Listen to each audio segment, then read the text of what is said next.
Beaverworx Diecast Racing, your source for diecast racing action.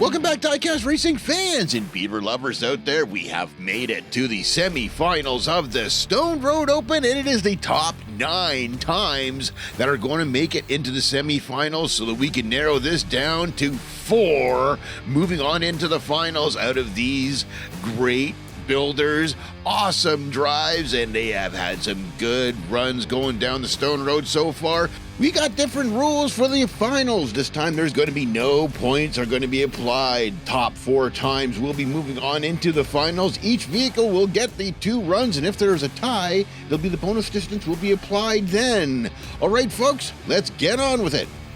Right. Order is random tonight, and we've got Arlo going to be leading the pack in the Hummer Wet Hydro, so let's check it out. Here he goes. First run of the night, he's on top of it. He's actually doing a good run, getting some good time. He didn't make it the first time, and he got stuck in the deep stuff, just pretty slow down there, but it doesn't matter. He still made it over top of the line with an 8.84. Not too bad to start the night off tonight. That's a respectable time. I think he even beat the one from before. There he is, sitting down there in the trap. Top down, bottom up cam. See him racing, getting into it over top of the log. Slowed up a little bit in the deep stuff there. That's not going to do any good for the time, but still made it. 22.5 centimeters out the bonus distance. Good stuff there. Igloo replay. Let's check out the first run of the night. Arlo in that great looking build.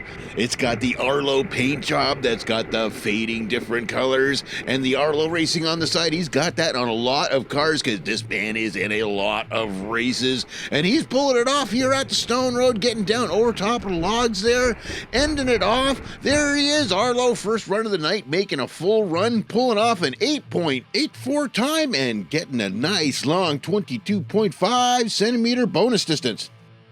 Right, 2. Landlines absolutely killed it in the first round with his F483 Caddy swap out from Team Nobody. Let's see how he does in the semifinals on his first run. He's got the hell hangout. He's flying down there. He's getting in. And no! He just flipped his logs right over on top of the logs. That's logs meeting logs right there, folks. That's not where he's supposed to be. He pulls a DNF on his first run, and that's no good, folks. Not getting a good time on the first run is not going to get you a good time at all. There he is, over on the logs. That sucks, folks. The F483 gets 130 centimeters for his distance, and we're going to have to get the emergency crews out there to pull him back off there and back up on his wheels. Checking out the Igloo replay. Weren't expecting that because his first run both times were excellent, and he was just letting it go. This time, we told everybody, you have to send it on this one because there's no points. We're just going to be going with the fastest time and not on your roof. There it is. Landlines getting a DNF on the first run and 130.5 centimeters. Run 3. Here we go, folks. Dusty Miles from Milestone Racing. This guy was unreal in the second round when he just owned the track like nothing we have ever seen before. The suspension in this truck is amazing. The wheels are huge, and he's making it fast again. Holy moly, he just slammed himself down over top of the line. That was a heavy hit, man. It didn't even knock down one of the spectators there. I'm not sure if that was one of our officers or not. It looks like it was, man. I don't know if he passed out, he got hit by a rock or something, but either way, what a flip that was. No good for the bonus distance there. It doesn't look like any contact happened. Maybe he just passed out when he saw that truck flop over that hard. He gets a bonus distance of 13 centimeters, and that is it. We got the emergency cruise right there. Checking out the officer. Going to get Dusty Miles back on his wheels, so he's going to be good to go in the next round. Let's check out the Igloo replay. Wow, what a wild ride that was. This truck has got an amazing suspension system in there. Nothing but brilliance all the way through there. Flying through the deep stuff, doesn't even feel it. Gets a great line through the logs, it seemed, and at the last second just caught an edge. Looks like that suspension helped boink him over. 5.89 time and 13 centimeter bonus distance. Run 4. James Ironbeard putting down some excellent runs so far to get him to this point. That's going to get him high up on the leaderboard. Let's see how he does this time. Run number 4, James Ironbeard. He's up on. No, he's over. It's over.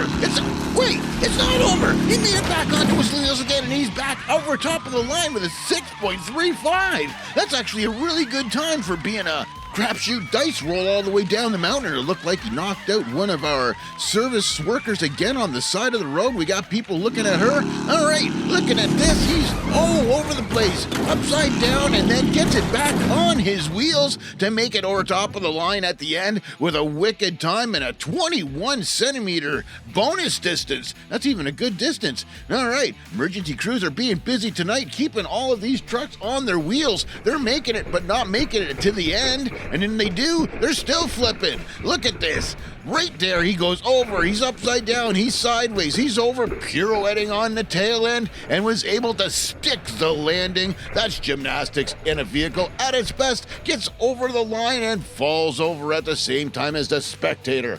21 centimeters and a 6.35 run.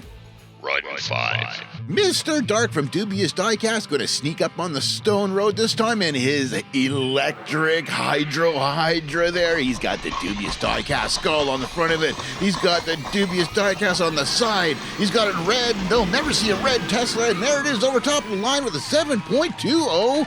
A little bit slower, but was able to slip right by nice and smooth. Made it look excellent. He's out the bottom, sitting there, sitting pretty. All right, top down, bottom up can shows you how you do it when you want to take it nice and easy in the lap of luxury going down there. 20.05 bonus distance. That's even pretty good there. Checking out some Igloo replay. This is the Tesla Cybertruck. Now, somehow he was able to get it delivered to him before the rest of the world was able to get him delivered. But either way, checking it out. There it is. Being nice and clean and friendly to the environment. Not making any bad lines over top of the logs, and he is out in the sand trap at the very bottom. 7.20 time and a 20.5 centimeter distance. Run 6. Steve Chase from Chase Family Racing did an excellent job lighting it up on the first round. We're going to try him out in the semifinal on this one. Here he goes. He's on top of it, doing a great job, making it fast. And what an endo! And he is sliding on his side backwards. He is another DNF. Wow, we weren't expecting that. He laid down an excellent run in the groups, and now he just wiped right out. And this is one of those things we told the drivers to send it. We need you all out on this one because it's going to be a shootout right to the end. He stopped at 115 centimeters for his distance, and it's emergency crews out there again to pick him back up again. Igloo replay. Steve Chase in that excellent looking Dodge Power Wagon doing a great job, and just the rear end kicked right up, and he didn't do an Ironbeard. He just slammed down on his side, and that was it. It's curtains for that run right there, folks. It's Steve Chase coming through with 115 centimeters and a DNF. Run 7. Speedball Herman from Throttle Racing gonna take that Jeep Wrangler down, representing Matchbox. All right, here he goes. He's on top of the rock still, and he's moving fast. Through the deep stuff fast, through the logs fast, and he is way out the other side, right up to the end of the scale, bounces off the rocks and holds it there. Now that's a good measurement out the end. He got a wicked time, 5.76. That's tying for the top time of the tournament so far. 4. Nice, and he pulls 30 centimeters out the end. That is right at the end of the scale, folks. What a great run. Speedball Herman representing Gravity Throttle Racing, taking that Matchbox Jeep to the limits. Right there, doesn't even feel the deep stuff, picks a perfect line over the logs, and just right out the other side, hits the end, grabs the brakes, and holds it there. That's the way you do it, folks. 5.76 time and 30 centimeters. Nice. Run 8. Numskull from Numbskull Racing taking that Dodge D200 down for its first semi-final run. He has been rocking the grips, and he is on top of that run. Look at that. Whoa, he's over. It's done. He's sliding. He slid over the line. Ha! That was amazing. All right, so he just almost pulled the same thing as James Ironbeard, but almost went off the track, made it amazing. Well, I don't know if you would call it recovery. It was just nice and slippery on the side. He's got that thing waxed up good because he just slid down over the top of the line. He gets a 7-centimeter bonus distance, which isn't really that good, but he got a pretty good time. 5.95 is not bad when you're not on your wheels on the stone road. That was pretty amazing. Actually, here he is. Okay, Igloo Replay gets into trouble right there, and it hits one of our guardrail posts and just starts barrel rolling him down, gets on his side in the logs, and just slips right over top of them with enough momentum to get him over top of the line with a 5.95 time and 7 centimeters. Run 9.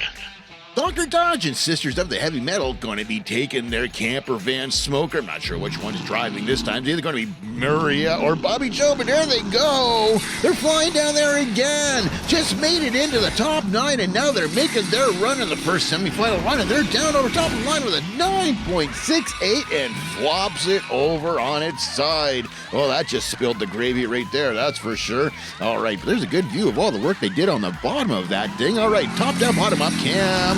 Flying down there, they got that barbecue on there. We know they're cooking something inside there because they have every run so far, and it's going to be scrambled as usual. There they are. Bonus distance of 10 centimeters out the bottom. Excellent looking run by Dr. Dodge in the Frankenstein, getting driven by the Sisters of the Heavy Metal down there. We'll find out which one's driving later on, folks, but there it is. It's rocking from one side. That thing's got articulation in the back. It is hogged out so deep, and there's genuine engineering going on underneath on that ride. Gets it down over top of the line. It has made it every time, and this time it flops over there instead. All right, Dr. Dodge, 9.68 time and 10 centimeters. All right, folks, that's going to wrap up all 9 for the first run of the semifinals, and there's what the time is going to be so far. 2 DNFs, the rest have got on the map. Speedball Herman is going to be your leader coming out of round 1 with that excellent, perfect run. And then you had Dusty Miles, who flopped right at the finish line, but still made it over with a decent time. And Numskull sliding over into 3rd place so far. And James Ironbeard doing the same thing. Everybody just throwing it at the stone road. We still got 2 DNFs that have another run because there's no points this time, folks. We're just running it straight. Looking for the top 4 top times so we can move on to the final with those. So all 9 drivers still have one more chance to make it into the top 4. But until then, that's wrapping it up for this episode. Don't forget to subscribe and like, and maybe even check out the merch while we're there. From Beaverworx Diecast Racing, we'll see you next time.